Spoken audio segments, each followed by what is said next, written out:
Hello, the purpose of this video is to give you a brief overview of my expectations for your causal analysis that you will be writing this week.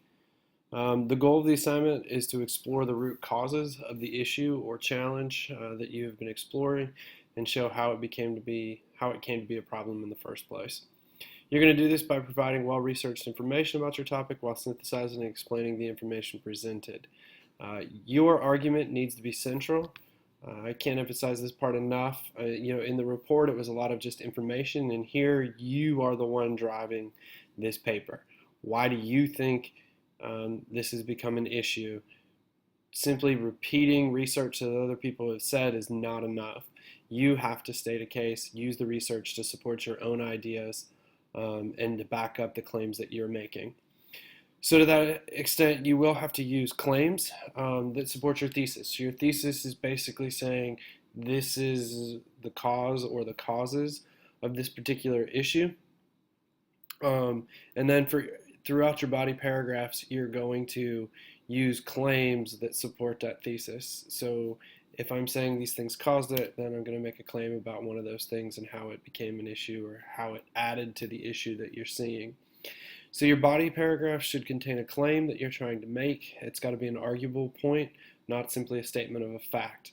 Right? A statistic is not something that you argue or claim, but you could claim that, for example, stating that X percentage of people in the United States suffer from diabetes is not arguable.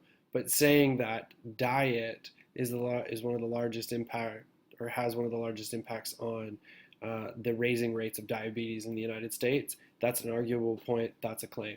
You're going to follow that claim up with research that supports those ideas. And then, and this is crucial as well, you have to explain and expand on the research to prove that claim. So you want to take the time to show your reader that what I've just showed you in research supports my claim, and that claim proves my thesis, and therefore this is the true cause of whatever the issue is that you're talking about. Okay, this paper is going to be a little bit longer than your last one, but not by much. It's 6 to 8 pages. In a 6 to 8 page paper, really what that means is that you need to be at the bottom of page 6, rolling on to page 7.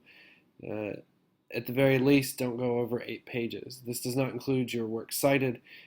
If, for some reason, and some of you did in the last paper, choose to include any kind of chart, graph, image, what have you, those do not count in your page count.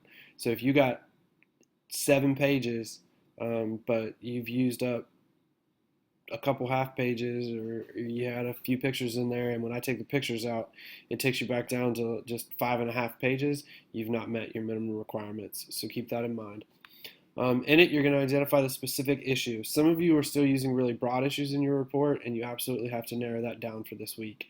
You can't explore all of the issues of water scarcity in the entire globe. You can, however, narrow that down and focus on water scarcity in one specific geographical location. Okay, clearly state the cause or causes of the issue. That is the thesis, that is the point you're trying to make. Those are the causes you believe are contributing to the problem. Provide specific support for the claims, multiple sources per paragraph. You need to back up what you say. Provide explanation and elaboration on the research presented. Don't just slap together things that other people have said. Explain them, analyze them. Remember, this is an analysis. So when you're analyzing the cause, you're looking at cause and effect and what's caused it and what are the impacts and the effect of whatever that thing is. But you also can't just say this is what somebody else has already said. You have to show how that research supports what you say by explaining it and by elaborating on it. You need to clearly understand or demonstrate an understanding between the causes that you identified and the effects that they have on that issue. Right? MLA formatting. Remember, MLA formatting is what all our major projects will be submitted in. We will do activities in APA, but for all major projects, it needs to be an MLA. 6 to 8 pages, that does not include your works cited. You need to have at least 12 sources in this paper. And they need to be academic sources. Some of you have used some sources that are coming from personal blogs and some other places that really aren't academic. So make sure that you are using truly academic sources. And to that extent too, make sure that you're using academic language. It should not sound conversational.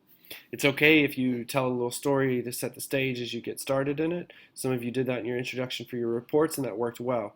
But you don't want it to come across like you're just having a conversation with your reader. You want it to be academic. You want to make sure that you're using language that is appropriate to that. Must have a works cited page. Must have in-text citations, whether you're using the in-text indicators or a reference phrase or what have you, or parenthetical or a combination of both. 12-point font all the way through and standard margins. As always, if you have questions, comments, or concerns, feel free to reach out to me. I'm looking forward to reading these, as I enjoyed reading your reports and seeing the issues that you have undertaken to explore throughout this course.